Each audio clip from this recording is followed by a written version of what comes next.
Muita luz para você, meu amigo, minha amiga. Que Deus te abençoe. Boa noite. Que a paz do Senhor Jesus seja contigo, com a tua casa e com toda a sua família. Que as bênçãos do Senhor te siga aonde quer que você vá. Que Deus verdadeiramente lhe abençoe de uma maneira recalcada, sacudida e transbordante.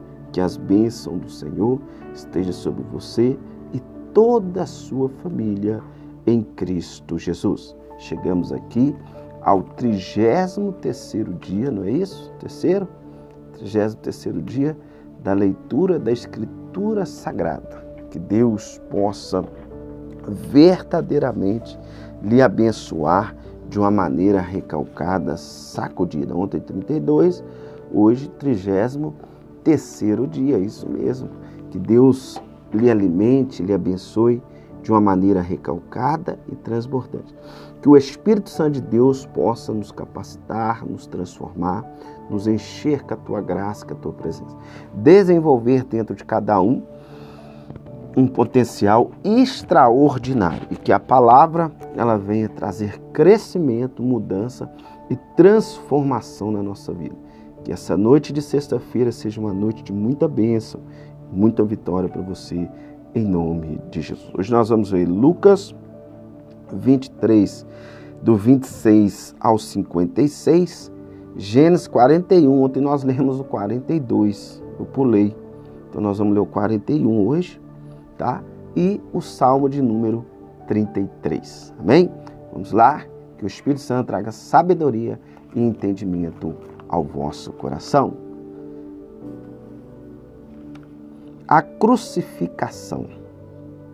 Enquanto levavam, agarraram Simão de Cirene, que estava chegando do campo, e lhe colocaram a cruz a costas, fazendo carregá-la atrás de Jesus. Um grande número de pessoas seguia, inclusive mulheres que lamentavam e choravam por ele. Jesus voltou-se e disse-lhe: Filhas de Jerusalém, não chorem por mim, chorem por vocês mesmos e por seus filhos, pois chegará a hora em que vocês dirão: Felizes estareis o ventre que nunca geraram, os seios que nunca amamentaram. Então dirão as montanhas: Caiam sobre nós, e as colinas cubram-nos. Pois se fazem isso com a árvore verde, o que acontecerá quando ela estiver seca? 2 outros homens, ambos criminosos, também foram levados com ele para serem executados. Quando chegaram ao lugar chamado Caveira, ali o crucificaram com os criminosos, e à sua direita e o outro à sua esquerda. Jesus disse: Pai, perdoa-lhes, pois não sabem o que estão fazendo. Então eles dividiram as roupas dele, tirando as sortes. O povo ficou observando e autoridades o ridicularizavam. Salvou os outros. Diziam: salva-se a si mesmo, se o Cristo de Deus o escolhido. Os soldados, aproximando-se também, zombavam dele e, oferecendo-lhe vinagre, diziam: se você é o rei dos judeus, salva-se a si mesmo. Havia uma inscrição acima dele que dizia: este é o rei dos judeus. Um dos criminosos que ali estavam dependurados lançava-lhe insultos: você não é o Cristo? Salva-se a si mesmo e a nós. Mas o outro criminoso o repreendeu, dizendo: você não teme a Deus, nem estando sobre a mesma sentença. Nós estamos sendo punidos com justiça, porque estamos recebendo o que os nossos atos merecem. Mas este homem não cometeu nenhum mal. Então ele disse: Jesus, lembra-te de mim quando entrares no reino. Jesus lhe respondeu: eu lhe garanto, hoje você estará comigo no paraíso. A morte de Jesus. Já era quase meia-noite, trevas cobriam toda a terra e até as 3 horas da tarde. E o sol deixara de brilhar e o véu do santuário rasgou-se ao meio. Jesus bradou em alta voz: Pai, nas tuas mãos entrego o meu espírito. E tendo dito isso, expirou. O centurião, vendo o que havia acontecido, louvou a Deus, dizendo: certamente esse homem era justo. E todo o povo que se havia juntado para presenciar o que estava acontecendo, ao ver isso, começou a bater no peito e afastar-se. Mas todos os que os conheciam, inclusive as mulheres que o haviam seguido desde a Galiléia, ficaram de longe observando essas coisas. O sepultamento de Jesus. Havia um homem chamado José, membro do conselho, homem bom e justo, que não tinha consentido na decisão e no procedimento dos outros.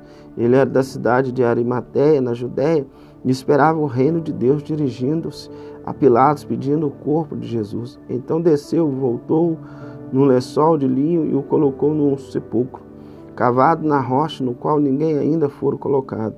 Era o dia da preparação e estava para começar o sábado. As mulheres que haviam acompanhado Jesus desde a Galiléia seguiram José e viram o sepulcro e como o corpo de Jesus fora colocado nele. Em seguida foram para casa e prepararam perfumes, especiarias aromáticas e descansaram no sábado em obediência ao mandamento. 41, Gênesis. José interpreta o sonho de Faraó.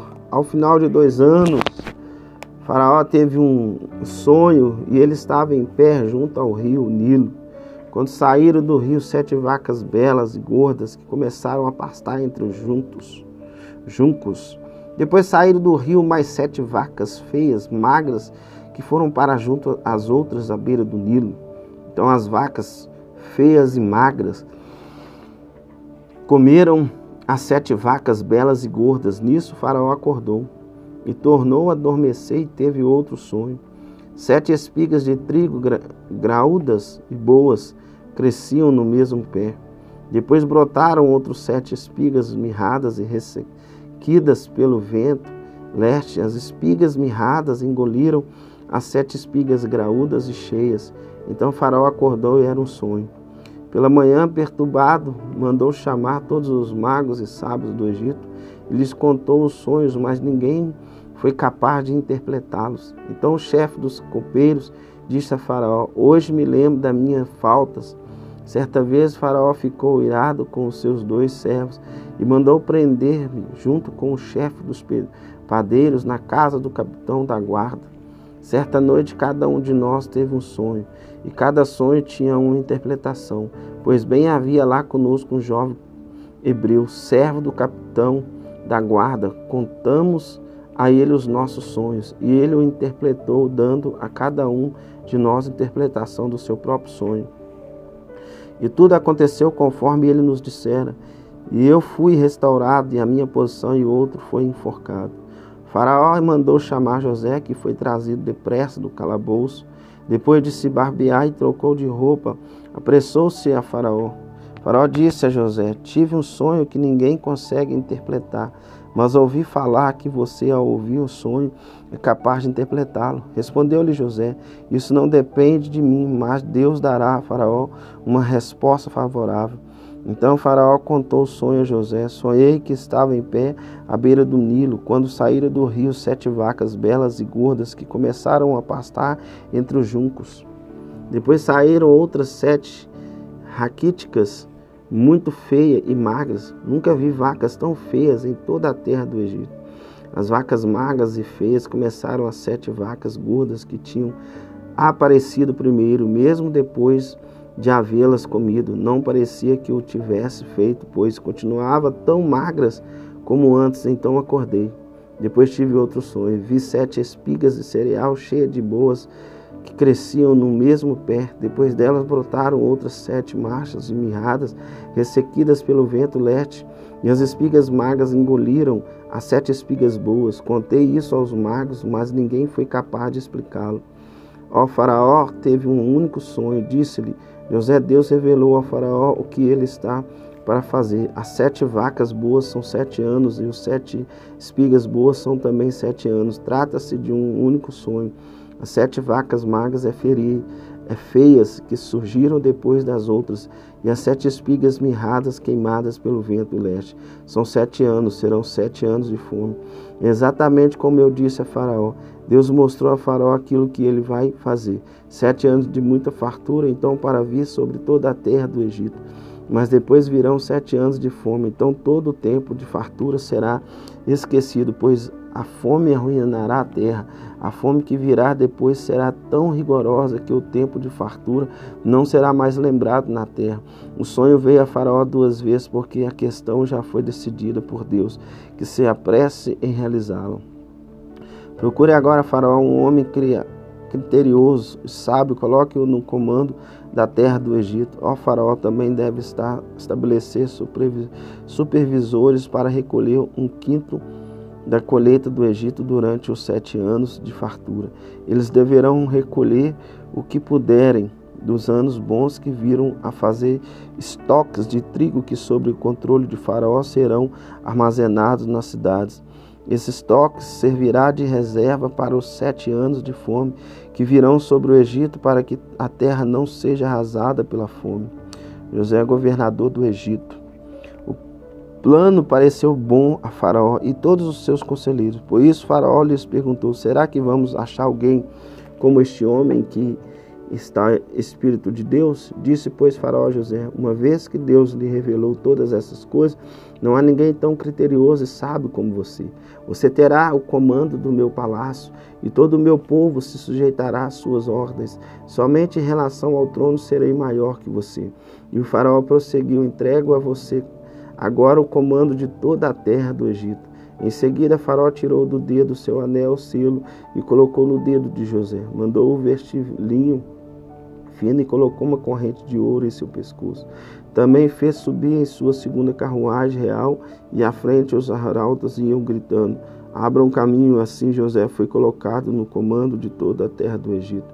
Disse ainda Faraó a José: eu sou o Faraó, mas sem a sua palavra ninguém poderá levantar a mão, nem o pé em todo o Egito. Faraó deu a José o nome de Zafenate Paneia, e lhe deu por mulher Azenate, filha de Patifera, sacerdote de On. Depois José foi inspecionar toda a terra do Egito. José tinha 30 anos de idade quando começou a servir ao Faraó e rei do Egito. Ele se ausentou da presença de Faraó e foi percorrer todo o Egito. Durante os 7 anos de fartura, a terra teve grande produção. José colheu todo o excedente dos 7 anos de fartura do Egito e o armazenou nas cidades. Em cada cidade ele armazenou o trigo colhido nas lavouras das redondezas. Assim José estocou muito trigo como a areia do mar. Tal era a quantidade que ele parou de anotar, porque ia além de toda a medida. Antes dos anos de fome, Azenate, filha de Patifera, sacerdote de On, deu a José 2 filhos. Ao primeiro José deu o nome de Manassés, dizendo: Deus me fez esquecer todo o meu sofrimento e toda a casa de meu pai. Ao segundo filho chamou Efraim, dizendo: Deus me fez prosperar na terra onde tenho sofrido. Assim chegaram ao fim os 7 anos de fartura do Egito, e começaram os 7 anos de fome, como José tinha predito. Houve fome em toda a terra, mas em todo o Egito havia alimento. Quando todo o Egito começou a sofrer com fome, o povo clamou a Faraó por comida, e esse respondeu a todos os egípcios: dirijam-se a José, façam o que ele disser. Quando a fome já se havia espalhado por toda a terra, José mandou abrir os locais de armazenamento e começou a vender trigo aos egípcios, pois a fome se agravava a todo o Egito, e de toda a terra vinha gente ao Egito para comprar trigo de José, porquanto a fome se agravava em toda parte. Salmo 33. Cantem de alegria ao Senhor, vocês que são justos, aos que são retos, fiquem bem louvá-lo. Louve o Senhor com harpa, ofereça-lhe música com lira de 10 cordas, cante-lhe uma nova canção, toquem-nos com habilidade ao aclamá-lo, pois a palavra do Senhor é verdadeira, ele é fiel em tudo o que faz, ele ama a justiça e retidão, a terra está cheia de bondade do Senhor. Mediante a palavra do Senhor foram feitos os céus e os corpos celestes pelo sopro de sua boca. Ele junta as águas do mar num só lugar, das profundezas faz reservatório. Toda a terra teme ao Senhor, tremam diante dele todos os habitantes do mundo. Pois ele falou, tudo se faz, ele ordenou e tudo surgiu. O Senhor desfaz os planos das nações e frustra os propósitos dos povos, mas os planos do Senhor permanecem para sempre. Os propósitos do seu coração por todas as gerações.